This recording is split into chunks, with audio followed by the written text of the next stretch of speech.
ओम शांति। आज है 25 सितंबर 2025 की साकार मुरली से। इसमें बाबा कहते हैं, मीठे बच्चे, हाँ जी बाबा, यह ड्रामा का खेल एक्यूरेट चल रहा है। जिसका जो पार्ट जिस घड़ी होना चाहिए वही रिपीट हो रहा है। यह बात यथार्थ रीति समझना है ना। तो ड्रामा पर पूरा निश्चय कि ये ड्रामा में जो भी खेल है वो एक्यूरेट चल रहा है। ड्रामा एक्यूरेट है, इस पर कोई संशय नहीं। और इस ड्रामा में जिसका जो पार्ट है वो एक्यूरेट वैसा ही चल रहा है, हूबहू वैसा ही, कल्प मुआफिक वैसा ही चल रहा है। जो पार्ट जिसका जैसा है, तो जिस घड़ी जो होना चाहिए वही रिपीट हो रहा है, उसके अलग कुछ भी नहीं हो रहा। तो यह बात बाबा कहते हैं यथार्थ रीति समझना है। प्रश्न किया है, तुम बच्चों का प्रभाव कब निकलेगा? अभी तक किस शक्ति की कमी है?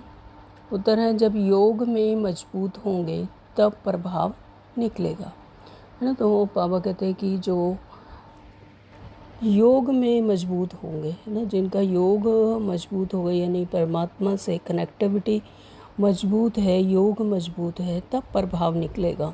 तो अभी वह जौहर नहीं है, याद से ही शक्ति मिलती है ना। याद से कल भी बाबा ने बताया कि वही ताकतवर होते जाते हैं जो याद में रहते, जिनका बुद्धि योग हमेशा परमात्मा से लगा रहता है, अपनी हायर फ्रिक्वेंसी में रहती है आत्मा, तब उन्हें शक्ति मिलती है। तो ज्ञान तलवार में याद का जौहर चाहिए जो अभी तक कम है ना। तो ज्ञान तलवार में याद का जौहर चाहिए, यानी ज्ञान तलवार, यानी ज्ञान को जिसको भी सुनाया उसको क्लिक तब करेगा अगर आप में याद का जौहर होगा, है ना। तो जितना जितना याद में रहेगी आत्मा, तो वो मुख से कुछ भी ज्ञान की बात कहेगी तो वो एकदम धक से उस दूसरी आत्मा को लगेगा। तो जो अभी कम है, तो बाबा कह रहे हैं कि वो अभी कम है, याद का जौहर अभी और चाहिए। तो अगर अपने को आत्मा समझ बाप को याद करते रहो तो बेड़ा पार हो जाएगा। तो यह सेकंड की ही बात है। तो हमारा ज्ञान ही है कि स्वयं को दे न समझकर, आत्मा समझकर परमात्मा को जितना जितना याद करेंगे, जितना याद में रहेंगे, बुद्धि योग याद परमात्मा से लगी रहेगी, तो बेड़ा पार हो जाएगा। और यह है 1 सेकंड की बात। ओम शांति, ओम शांति। बाबा रूहानी बच्चों को रूहानी बाप बैठ समझाते हैं। रूहानी बाप तो एक को ही कहा जाता है, बाकी सब हैं आत्माएं, है। तो परमात्मा पिता तो सिर्फ एक ही है, बाकी सब क्या हैं? आत्माएं, परमात्मा की संतान। तो उनको परमात्मा कहा जाता है। सुप्रीम पावर, सुप्रीम बाप पिता, है ना। तो सुप्रीम सोल तो सिर्फ एक ही परमात्मा है। बाप कहते हैं मैं भी हूँ आत्मा, है ना। तो परमात्मा कहते हैं कि मैं भी सोल हूँ, मैं भी आत्मा हूँ, परंतु मैं परम सुप्रीम सत्य हूँ, है ना। तो मैं जीवन मरण में नहीं आता, इस 5 तत्वों की दुनिया में देहधारी होकर नहीं रहता और अपने सत्य स्वरूप को नहीं भूलता। तो मैं क्या हूँ? परम सुप्रीम सत्य हूँ। मैं ही पतित पावन ज्ञान का सागर हूँ। बाप कहते हैं मैं आता ही हूँ भारत में बच्चों को विश्व का मालिक बनाना है ना। तो परमपिता परमात्मा ही पतित पावन है, वही उन्हें ही पावर है कि वो पतितों को फिर से पावन बनाते हैं। तो जो विकारों में गई होती है आत्माएं, अपने सत्य स्वरूप को भूल गई होती है, तो उनको फिर से ज्ञान, उनके सत्य स्वरूप की याद दिलाते हैं, जागृति दिलाते हैं। तो ज्ञान का सागर सिर्फ एक परमपिता परमात्मा ही है। तो बाप कहते हैं कि मैं आता ही हूँ भारत में और बच्चों को विश्व का मालिक बनाने के लिए, तो वो हाईएस्ट कॉन्शियसनेस में लाकर परमात्मा हम आत्माओं को फिर से विश्व का मालिक बनाते हैं। तुम ही मालिक थे ना, तो अब समृद्धि आई है। बच्चों को समृद्धि दिलाते हैं। तुम पहले सतयुग में आए, फिर पाठ बजाते, 84 जन्म भोग, अब पिछाड़ी में आ गए। तो सारा सृष्टि का चक्कर हमें वापस समझाते हैं और अब हमें स्मृति आती है कि हाँ, हम ही पहले सतयुग में आए, फिर पाठ बजाते बजाते 84 के 84 जन्म लिए और 84 जन्म का भोग अब पिछाड़ी में आ गई, यानी कलयुग में, और अब फिर सतयुग में जाने के लिए तैयार हो रहे हैं। संगम युग पर परमात्मा हमें श्रीमत देकर तैयार कर रहे हैं। तो तुम अपने को आत्मा समझो। तो मेन बात है कि स्वयं को आत्मा समझो, अपने सत्य स्वरूप को जानो। तो आत्मा अविनाशी है, शरीर विनाशी है। आत्मा अविनाशी है, इसका विनाश हो नहीं सकता। आत्मा ही हर कल्प आती है और उसी तरह से रोल प्ले करती है। और शरीर जो है वो विनाशी है, वो 5 तत्वों का बना हुआ है, वो विनाशी है। आत्मा ही देह के साथ आत्माओं से बात करती है ना। तो जो आत्माएं हैं, आत्मा ही सब कुछ, क्रियाकलाप सब आत्मा ही कर रही है, लाइट शाइन कर रही है। चाहे शरीर में कुछ भी हो रहा है, लेकिन उसको लाइट शाइन करने वाली तो आत्मा ही है। तो आत्मा ही, बाबा कहते हैं, देह के साथ आत्माओं से बात करती है। अगर 2 शरीर हैं आपस में बात कर रही, तो एक आत्मा दूसरी आत्मा से बात कर रही है।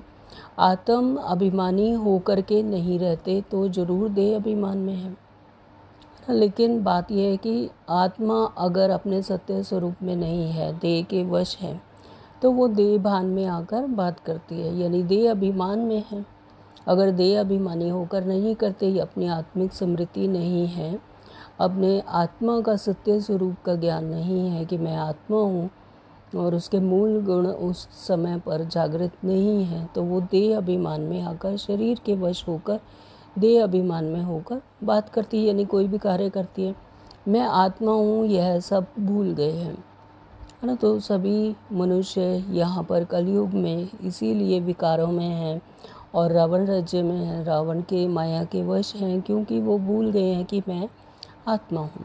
कहते भी हैं पाप आत्मा, पुण्य आत्मा, महान आत्मा, है ना। तो आत्माएं तो सभी हैं, लेकिन उसकी क्वालिटीज़ के अनुसार ही उन्हें पाप आत्मा, पुण्य आत्मा और महान आत्मा, ऐसे वैरायटी हैं।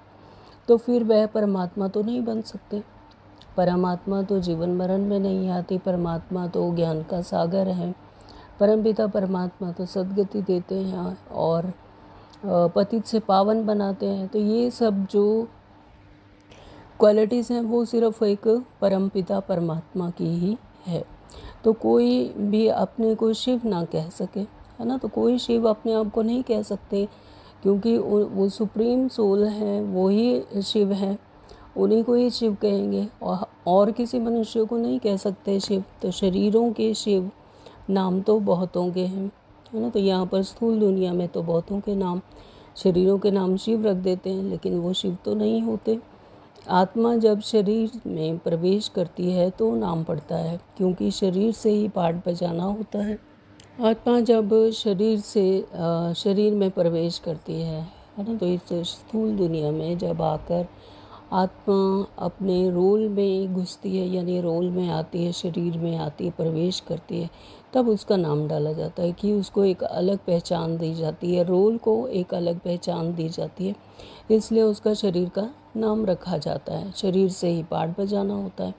तो मनुष्य फिर शरीर के भान में आ जाते हैं, मैं फलाना हूँ, है ना। तो जो छोटा बच्चा होता है उसे कुछ भी नहीं पता होता, उसे उसी नाम से पुकारते हैं कि तुम प्रिंस हो, तुम राम हो, तुम श्याम हो, यानी जो भी नाम है, तो उसको उसकी याद दिलाते हैं, तो उसको फिर समझ आने लगता है कि मैं ये हूँ, फिर वो भूलता नहीं।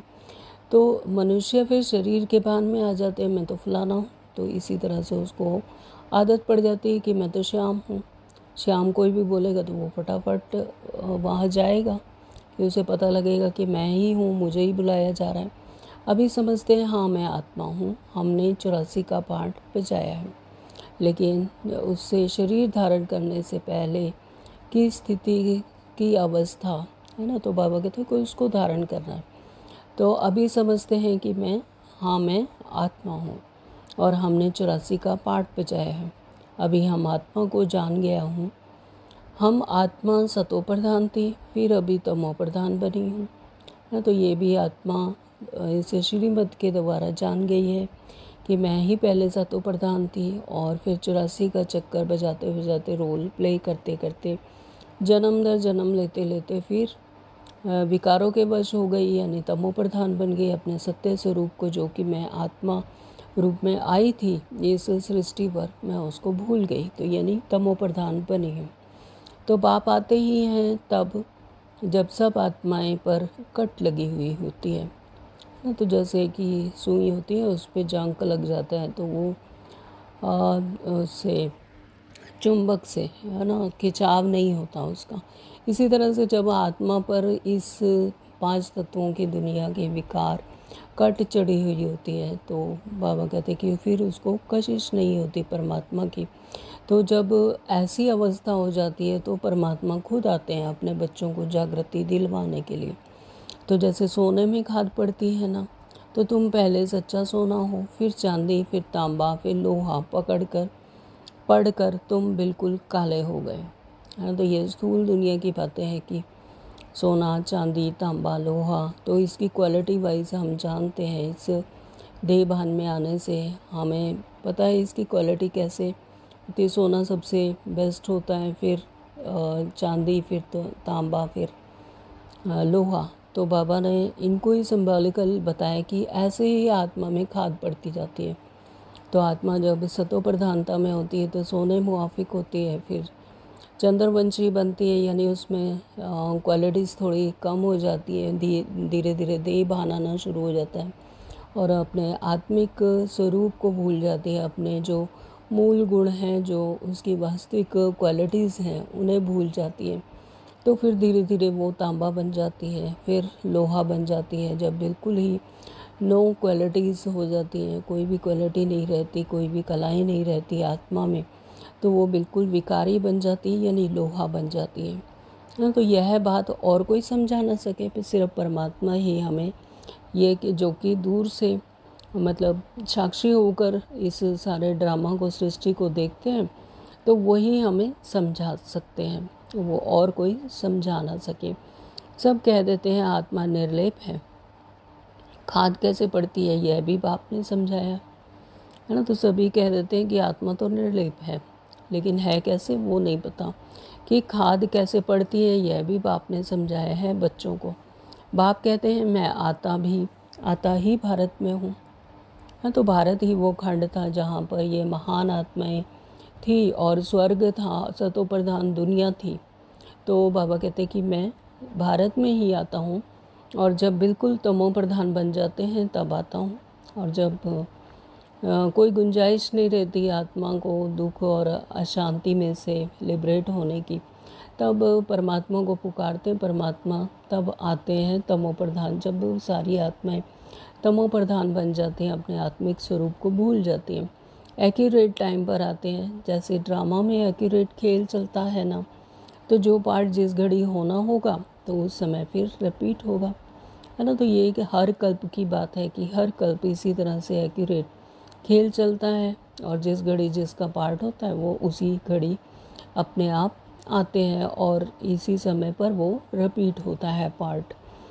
तो उसमें ज़रा भी फ़र्क पड़ नहीं सकता, है ना। तो जो जिस घड़ी जिस पार्ट को होना होता है वो उसी घड़ी एक्यूरेटली वैसे ही खेल चलता है, और उसमें ज़रा भी बाबा कहते हैं फ़र्क नहीं पड़ता।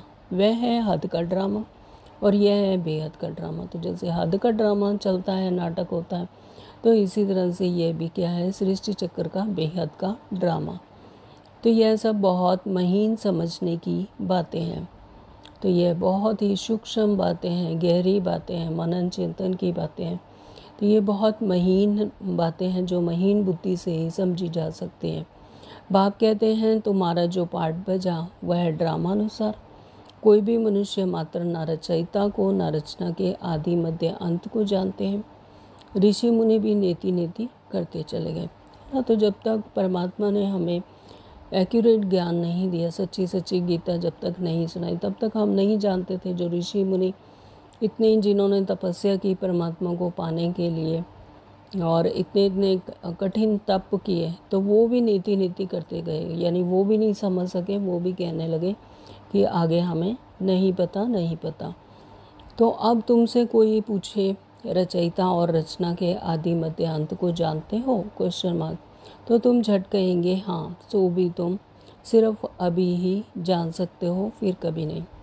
हाँ, तो ये पूरे कल्प में सिर्फ संगम युग पर ही हम समझ सकते हैं, जब परमात्मा हमारे सम्मुख आकर हमें खुद टीचर बनकर समझाते हैं, श्रीमत देते हैं, आदि मध्य अंत को अब हम जानते हैं।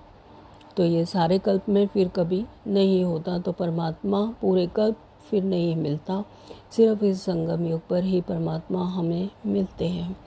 तो बाबा ने समझाया है, तुम ही मुझ रचयिता और रचना के आदि मध्य अंत को जानते हो। अच्छा, यह लक्ष्मी नारायण का राज्य कब होगा यह जानते होंगे? नहीं, इनमें कोई ज्ञान नहीं, यह तो वंडर है। तुम कहते हो हमारे में ज्ञान है, यह भी तुम समझते हो ना। तो लक्ष्मी नारायण जब वो क्या है, प्रारब्ध है, आत्मा की हाईएस्ट कॉन्शियसनेस की, उच्चतम प्रारब्ध की, है ना। तो वो प्रारब्ध है, और बाबा कहते हैं कि उसमें उस समय पर कोई ज्ञान नहीं होता। उन्हें ये तो ज्ञान होता है कि हम आत्मा है, आत्मा की सभी क्वालिटीज़ उनमें होती हैं, दैवीय गुण होते हैं, लेकिन उन्हें ये ज्ञान नहीं, तो पूरे सृष्टि चक्र का उन्हें ज्ञान नहीं होता। तो यह वंडर है, क्योंकि वो विस्मृति हो जाती है।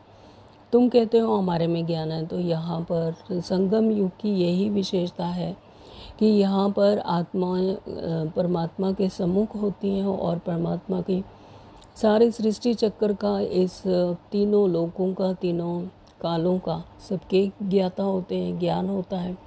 तो जैसे ज्ञान सागर परमात्मा होते हैं, वैसे ही हम बच्चे भी मास्टर ज्ञान सागर होते हैं। तो यह भी तुम समझते हो। बाप का पार्ट ही एक बार का है, तुम्हारी एम ऑब्जेक्ट ही है यह लक्ष्मी नारायण बनने की। लक्ष्मी नारायण यानी फिजिकल बॉडी की बात नहीं है, ये है हायर कॉन्शियसनेस की बात, जो कि हर एक आत्मा को एक्वायर करनी है। ये एम ऑब्जेक्ट है। बन गए फिर तो पढ़ाई की दरकार नहीं रहेगी, है ना। तो जब बन गए तो फिर पढ़ाई की दरकार नहीं रहेगी। फिर तो सतयुग में तो विस्मृत ही हो जाते हैं, क्योंकि बैरिस्टर बन गया सो बन गया। तो बाप जो पढ़ाने वाला है उनका याद तो करना चाहिए ना। तो तुमको यह सब सहज कर दिया है। बाबा बार बार तुम्हें कहते हैं, पहले अपने को आत्मा समझो, मैं बाबा का हूँ। पहले तुम नास्तिक थे, अब आस्तिक बने हो, है ना। तो परमात्मा ने जब हमें ज्ञान दिया, और ये हमें समझ आया कि परमात्मा हमें जो बाबा हमें ज्ञान देते हैं, वही हमारे सत्य पिता हैं, बाबा हैं, और मैं बाबा का हूँ, है ना। तो मैं आत्मा भी उस परमात्मा की ही संतान हूँ। तो पहले तुम नास्तिक थे, यानी चाहे भक्ति मार्ग में थे, लेकिन यथार्थ रीति ज्ञान ना होने के कारण हम नास्तिक ही थे, क्योंकि यथार्थ रीति ना तो भगवान को जानते थे और ना ही उन्हें याद करते थे। तो अब आस्तिक बने हैं, क्योंकि अब हम यथार्थ रीति परमात्मा को जानते हैं, सृष्टि चक्र को जानते हैं, तीनों लोकों का ज्ञान है। तो अब हम आस्तिक बने हैं। तो इन लक्ष्मी नारायण ने भी आस्तिक बनकर ही यह वर्षा लिया है। तो लक्ष्मी नारायण क्या है, उन्होंने सबसे ज़्यादा पुरुषार्थ किया, प्रारब्ध पाई, अपनी आत्मा की हायर कॉन्शियसनेस पे पहुँचे, हाईएस्ट कॉन्शियसनेस पे पहुँचे। तो उन्होंने ही, बाबा ने कहा कि वो भी आस्तिक बनकर ही यह वर्षा लिया, परमात्मा के ज्ञान के श्रीमत पर यथार्थ रीति चले और परमात्मा को याद किया यथार्थ रीति, तब यह वर्षा उन्होंने लिया। तो जो अभी तुम ले रहे हो, अभी तुम आस्तिक बन रहे हो, आस्तिक नास्तिक, यह अक्षर इस समय के हैं, है ना। तो यहाँ पर ही संगम युग पर ही आस्तिक नास्तिक कहा जाता है। सतयुग में तो होंगी ही वही आत्माएं जो जिन्होंने अपनी आत्मा की हाईएस्ट कॉन्शियसनेस में टिकी होंगी, वो प्रारब्ध बनाई होगी। तो वहाँ आस्तिक नास्तिक अक्षर नहीं होते, यहाँ संगम युग पर ही ये अक्षर होते हैं। पूछने की बात ही नहीं रह सकती है। यहाँ प्रश्न उठते हैं तब तो पूछते हैं, है ना। तो वहाँ सतयुग में तो कोई पूछने की बात ही नहीं, अपने आप में हर एक आत्मा संपूर्ण अवस्था में होगी, हाईएस्ट कॉन्शियसनेस में होगी। तो यहाँ पर ही प्रश्न पूछते हैं, रचना और रचना को जानते हो? तो कह देते हैं नहीं। बाप ही आकर अपना परिचय देते हैं और रचना के आदि मध्य अंत का राज समझाते हैं। बाप के बेहद का मालिक रचता।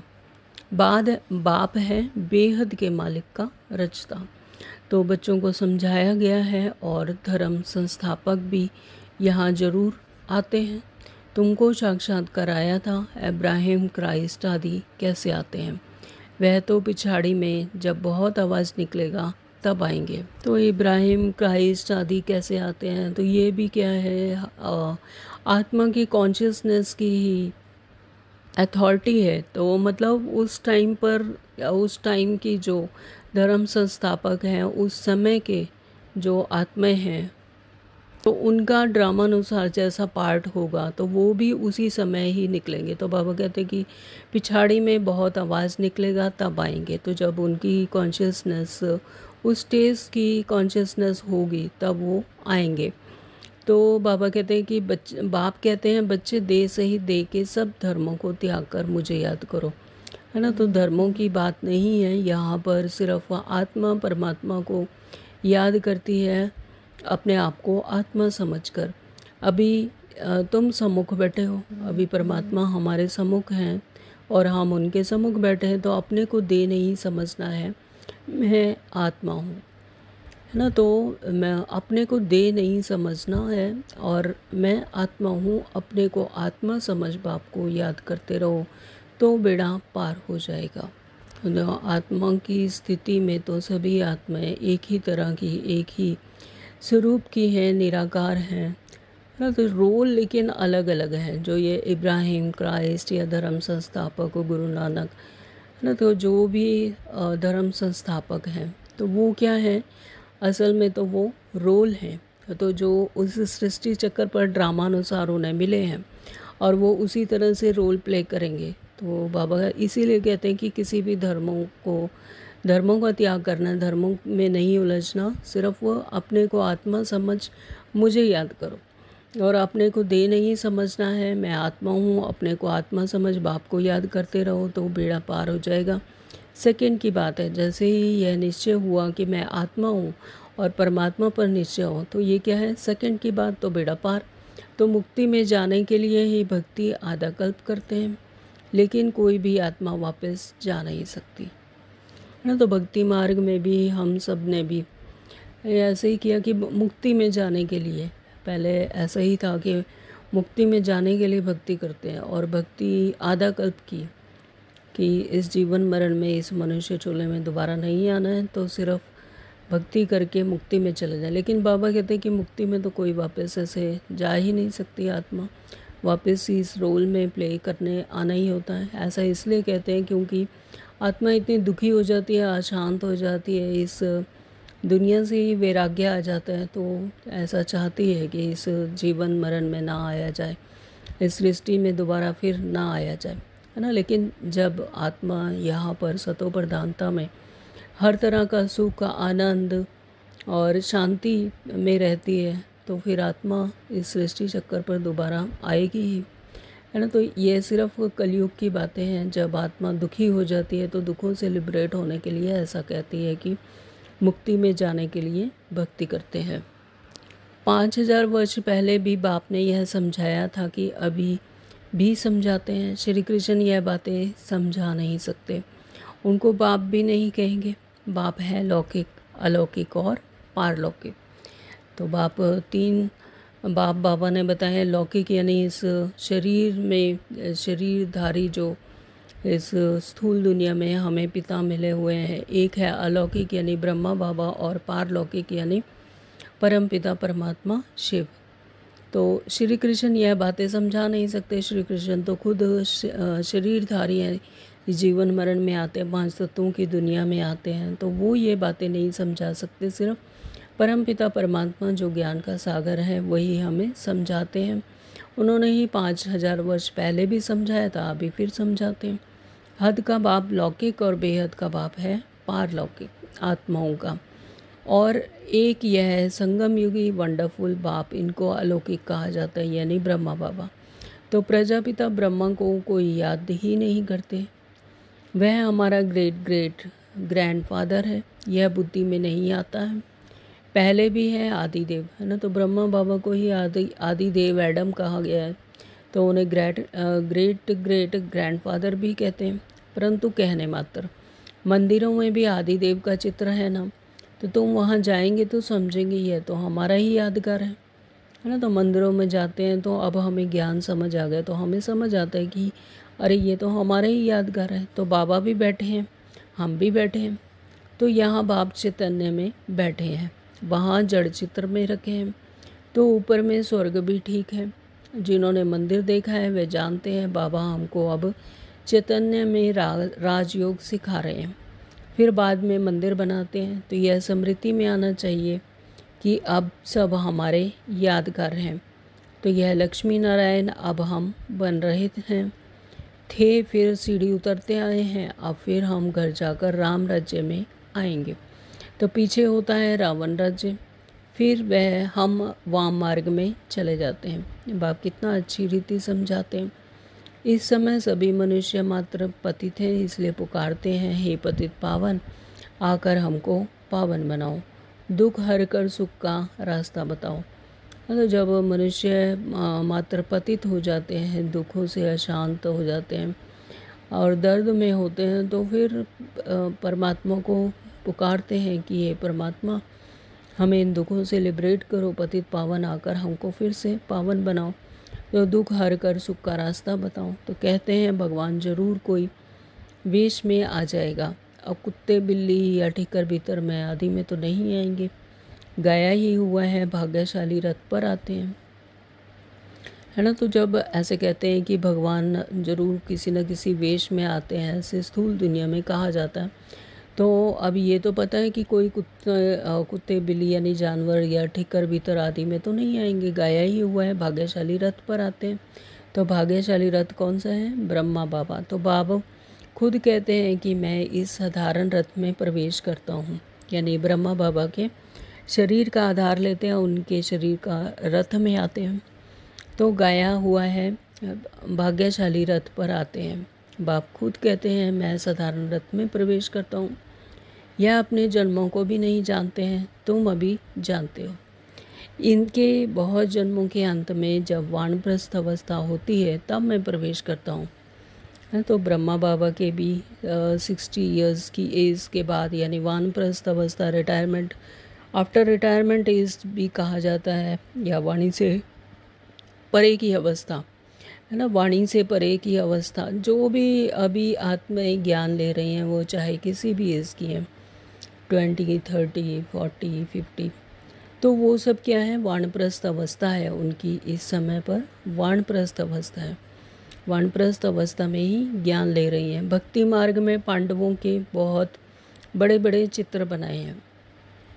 तो भक्ति मार्ग में जो पांडवों के चित्र हैं वो बहुत बड़े बड़े बनाए हैं। रंगून में बुद्ध का भी बहुत बड़ा चित्र है। इतना बड़ा कोई मनुष्य होता थोड़ी है, बच्चों को तो अब हंसी आती होगी।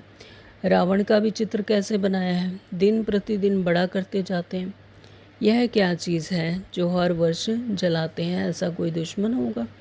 दुश्मन का ही चित्र बनाकर जलाते हैं। अच्छा, रावण कौन है? अब दुश्मन बना है तो हर वर्ष जलाते आते हैं। इस दुश्मन का किसी को भी पता नहीं है, उनका अर्थ कोई बिल्कुल नहीं जानते। तो दुश्मन यानी रावण का जो एफिजी बनाते हैं और जलाते हैं, और हर वर्ष जलाते हैं। जितना जलाते हैं वो उतना अगले साल और बड़ा होता जाता है। लेकिन यथार्थ रीति नहीं जानती कि ये हमारे ही अंदर बैठे हुए विकार है जो रावण है ना। तो उसको जला जला कर खुश होते रहते हैं कि हमने अपने दुश्मन को जला दिया, रावण को जला दिया। तो बाप समझाते हैं वह है ही रावण संप्रदाय, तुम हो राम संप्रदाय। अब आप कहते हैं गृहस्थ व्यवहार में रहते कमल फूल समान बनो, मुझे याद करते रहो। कहते हैं बाबा हंस और बगले इकट्ठे कैसे रह सकते हैं, खिटखिट तो होती है ना। तो सो तो ज़रूर होगा, सहन करना पड़ेगा, इसमें बड़ी युक्तियाँ भी हैं। तो हर किसी ने अपना पार्ट निभाया और हर पार्ट में देवभान में 63 जन्मों से फंसे हुए थे, तो हर किसी का हिसाब किताब है। तो बाबा कहते हैं कि भी खिटपिट तो होती रहेगी। खिटपिट जो मनुष्य है वो बाबा से कहते हैं कि बाबा हंस और बगले इकट्ठे कैसे रह सकते हैं। हंस की अलग है व्यवहार और बगुले का अलग व्यवहार है। जब व्यवहार ही अलग है तो फिर वो इकट्ठे कैसे रह सकते हैं। खिटखिट तो होती है, सो तो ज़रूर होगा, सहन करना पड़ेगा। तो बाबा कहते हैं कि इसमें बड़ी युक्तियाँ भी हैं। बाप को कहा जाता है रांझू रमजबाज, है ना। तो जैसी जैसी जिसकी रमज है उसी अनुसार कार्य करो। तो सब उनको याद करते हैं ना, हे भगवान दुख हरो, रहम करो, लिबरेट करो। वो लिबरेटर बाप सबका एक ही है। तुम्हारे पास कोई भी आते हैं तो उनको अलग अलग समझाओ। कराची में एक एक को अलग अलग बैठ समझाते थे।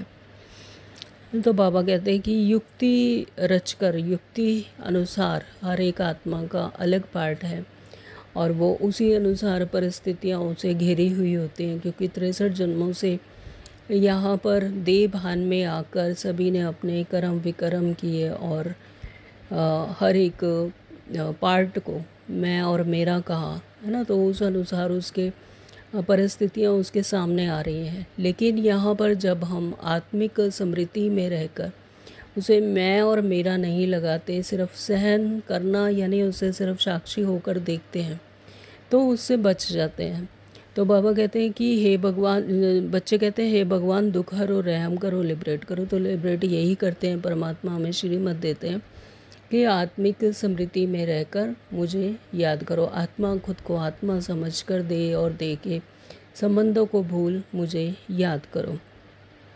बाबा कहते तुम बच्चे जब योग में मजबूत हो जाएंगे तो फिर तुम्हारा प्रभाव निकलेगा, है ना। तो मेन बात है योग में रहने की। तो जितना जितना परमात्मा की याद में रहेंगे, कुछ भी कार्य करते, कुछ भी क्रियाकलाप करते हुए, तो तब तुम्हारा प्रभाव निकलेगा, तब तुम परिस्थितियों पर विजय पा सकोगे, इस माया से के चुंगल से बच सकोगे। अभी अर्जुन वह जौहर नहीं है, याद में शक्ति मिलती, याद से शक्ति मिलती है, पढ़ाई से शक्ति नहीं मिलती है। पढ़ाई तो क्या है कि समझ है, लेकिन उस पर जब चलते हैं, उसका स्वरूप बनते हैं, याद में रहते हैं, तो शक्ति मिलती है। ज्ञान तलवार है, उसमें याद का जौहर भरना है, वह शक्ति कम है। बाप रोज कहते रहते हैं बच्चे याद की यात्रा में रहने से तुमको ताकत मिलेगी। तो जितना जितना याद में रहेंगे तो तुमको ताकत मिलेगी, तब आत्मा ताकतवर बनेगी, शक्तिशाली बनेगी। पढ़ाई में इतनी ताकत नहीं है, याद से तुम सारे विश्व के मालिक बनते हो। तुम अपने लिए ही सब कुछ करते हो, बहुत आए फिर गए, है ना। तो ये हर किसी की अपनी जर्नी है, इसमें कोई किसी का ना तो किसी को दे सकता है, ना ही कोई बांट सकता है ना। तो बाबा कहते सब कुछ तुम अपने लिए करते हो। तो बहुत आए हैं फिर गए। माया भी दुष्टर है, बहुत नहीं आते हैं, कहते हैं ज्ञान तो बहुत अच्छा है, खुशी भी होती है, बाहर गया तो खलास, है ना। जैसे क्लास में आ जाते हैं बच्चे, ज्ञान सुनते हैं, ज्ञान धारण भी कर लेते हैं, लेकिन फिर खुशी भी रहती है, लेकिन फिर बाहर गए तो फिर खल्लास, जरा भी ठहरने नहीं देती, माया आ जाती है। 63 जन्मों से माया के ही वश में थे, माया के जंगल में थे, तो वो भी नहीं अपनी तरफ पूरा, उसका बॉम्ब शो अलग है, वो अपनी तरफ पूरा खींचती है, खींचने की कोशिश करती है। अगर याद में नहीं रहते और अपने आप को आत्मा नहीं समझते हैं तो फिर उसके चंगल में फिर फंस जाते हैं। कोई कोई को बहुत खुशी होती है, ओहो अब बाबा आए हैं, हम तो चले हैं अपने सुखधाम। तो बाप कहते हैं अभी पूरी राजधानी स्थापन ही कहाँ हुई है, तुम इस समय हो ईश्वरीय संतान, फिर होंगे देवताएं, है ना। ईश्वरीय संतान, यहाँ पर संगम युग पर हम ईश्वर स्वयं हमारे साथ हैं, सम्मुख हैं, हमारे ऊपर पूरी छत्र छाया है, तो हम क्या हैं, ईश्वरीय संतान। और फिर होंगे देवताएं, यानी सतयुग में जाकर देवताएं हो जाएंगे।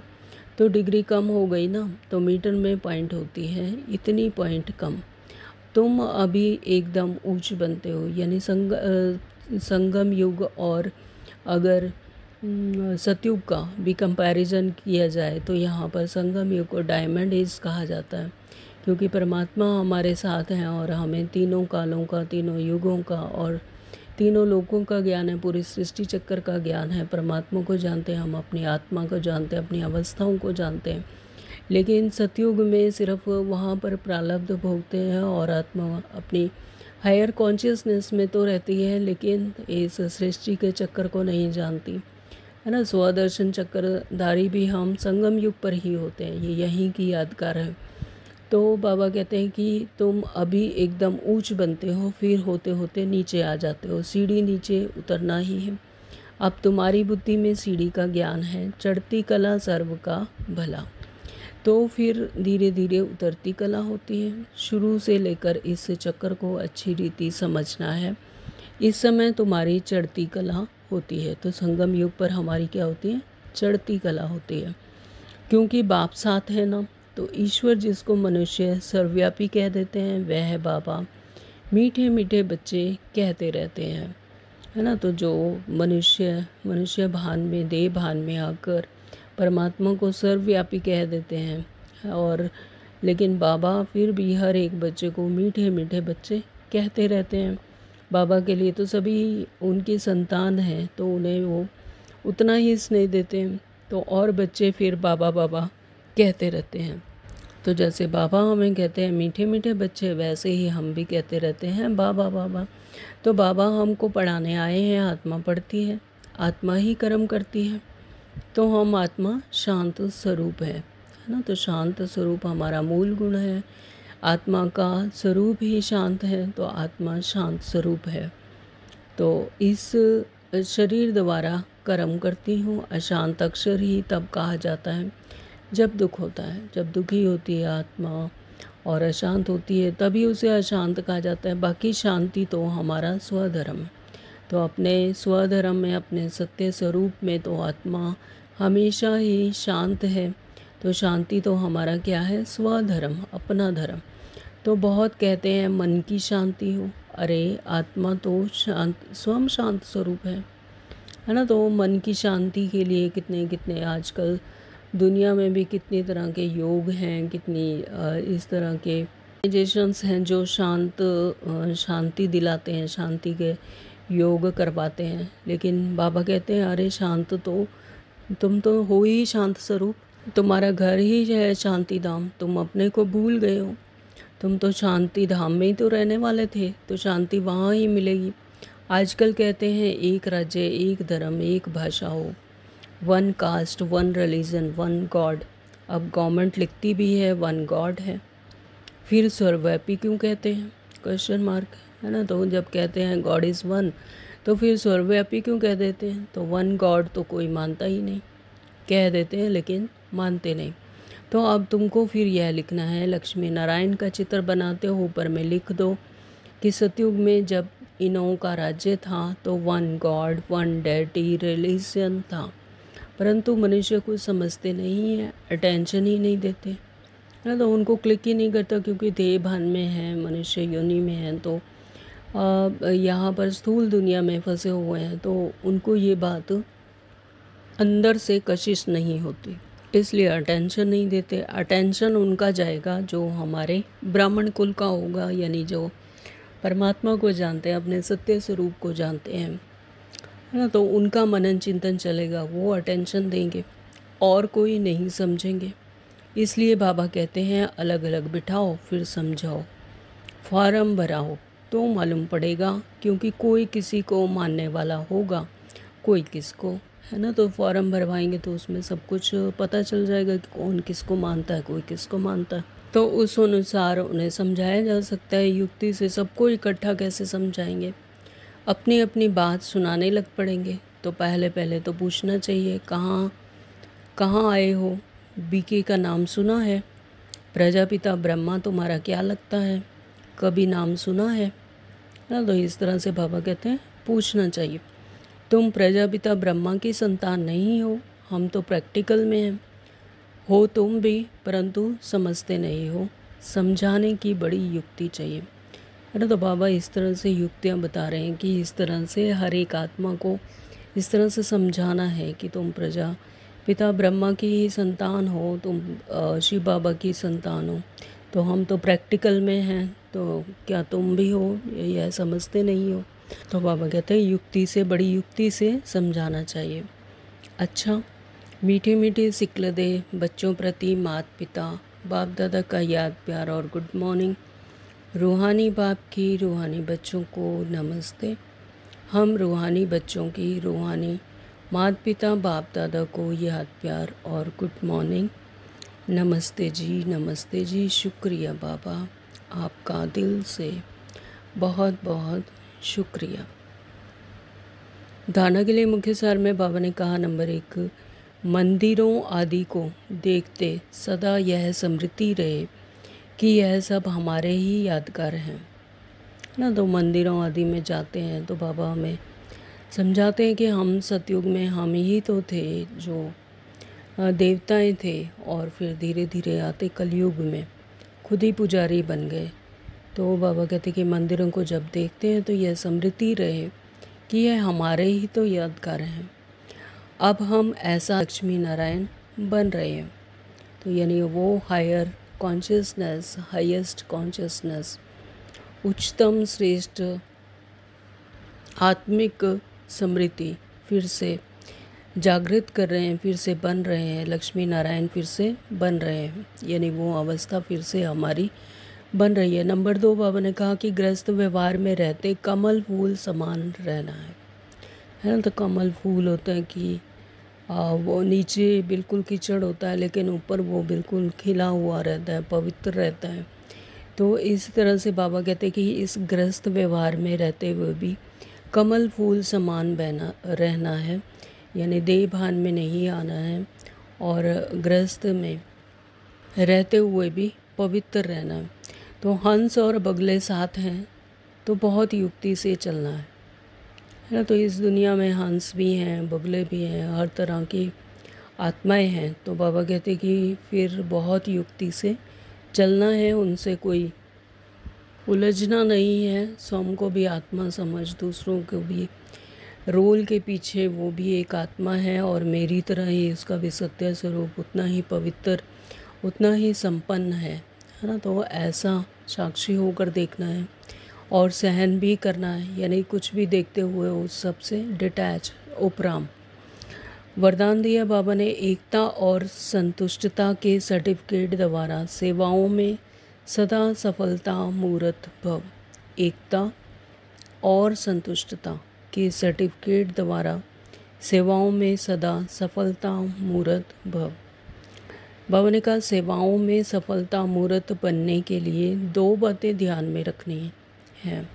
एक है संस्कारों को मिलाने की यूनिटी, और दूसरा है स्वयं भी सदा संतुष्ट रहो और दूसरों को भी संतुष्ट करो, है ना। एकता भी रखनी है और संतुष्टता भी, स्वयं से भी और दूसरों से भी। तो बाबा कहते सेवाओं में सफलता मूर्त बन जाएंगे। सदा 1-2 में स्नेह की भावना से, श्रेष्ठता की भावना से संपर्क में आओ, यानी कोई भी किसी के भी संपर्क में आते हैं तो स्नेह की भावना हो और श्रेष्ठता की भावना, तो यह दोनों सर्टिफिकेट मिल जाएंगे। कौन से सर्टिफिकेट? एकता और संतुष्टता की। तो फिर आपकी प्रैक्टिकल जीवन बाप की सूरत का दर्पण बन जाएगी, है। तो फिर प्रैक्टिकली जो जीवन में अगर हम इन सेवाओं यूज़ करते हुए, ये सेवाएं करते हुए ये 2 सर्टिफिकेट ले लेते हैं, तो फिर बाबा कहते हैं कि बाप की सूरत का दर्पण बन जाएगी। तो और उस दर्पण में बाप जो हैं जैसा है वैसा दिखाई देगा, यानी दर्पण में हमारे में वो परमात्मा की प्रत्यक्षता होगी। बाप जो है जैसा है वो वैसा दिखाई देगा। स्लोगन दिया है, आत्म स्थिति से में स्थित होकर, आत्म स्थिति में स्थित होकर अनेक आत्माओं को जिए दान दो तो दुआएं मिलेंगी, है। तो आत्म स्थिति में स्थित होकर जिए दान कैसे मिलेगा? जब हम आत्म स्मृति में रहते हैं, आत्मिक स्थिति में रहते हैं, तो दूसरे को भी उसकी आत्मा की स्थिति में, उसको भी आत्मा ही देखना। तो जैसे ही हम अपने आत्मिक स्मृति में रहकर उसके भी रोल को ना देखते हो, उसको आत्मा ही देखेंगे, तो उसकी भी क्या होगी? सत्य स्वरूप उसका जागृत होगा, उसे भी टचिंग होगी परमात्मा की। तो ये ऐसा होगा जैसे कि उसको भी जिए दान मिल गया, उसको भी प्राण दान मिल गया, यानी उसे भी परमात्मा की स्मृति आएगी, परमात्मा को याद करेगा, उसे भी याद आएगा कि वो भी परमात्मा की संतान है। तो फिर बाबा कहते दुआएं मिलेंगी। आत्मिक स्थिति में स्थित होकर अनेक आत्माओं को जिए दान दो तो दुआएं मिलेंगी। ओम शांति। आज के अव्यक्त इशारे हैं, आप लगन की अग्नि को प्रज्वलित कर योग को ज्वाला रूप बनाओ। जैसे अग्नि में कोई भी चीज़ डालो तो नाम रूप गुण सब बदल जाता है ना। तो ना अग्नि में कुछ भी डालते हैं तो जैसे स्थूल दुनिया में भी कुछ भी अगर अग्नि में रखते हैं तो उसका सब कुछ चेंज हो जाता है। तो ऐसे बाप की याद की लगन की अग्नि में पड़ते हो तो परिवर्तन हो जाते हो। तो जितना जितना परमात्मा की याद में रहते हैं तो फिर अपने भी आत्मा की स्थिति वो चेंज हो जाती है, अपना व्यवहार चेंज हो जाता है। यानी उस अग्नि में पड़ते हैं तो हम परिवर्तन हो जाते हैं। मनुष्य से फिर क्या बन जाते हैं? ब्राह्मण बन जाते हैं। फिर ब्राह्मण से फरिश्ता, फिर 100 देवता बन जाते हैं, है ना। तो लगन की अग्नि से ऐसा परिवर्तन होता है। होता किससे? लगन की अग्नि से। तो जो अपनापन कुछ भी नहीं रहता, इसलिए याद को ही ज्वाला रूप कहा है। ओम शांति। Thank you Baba.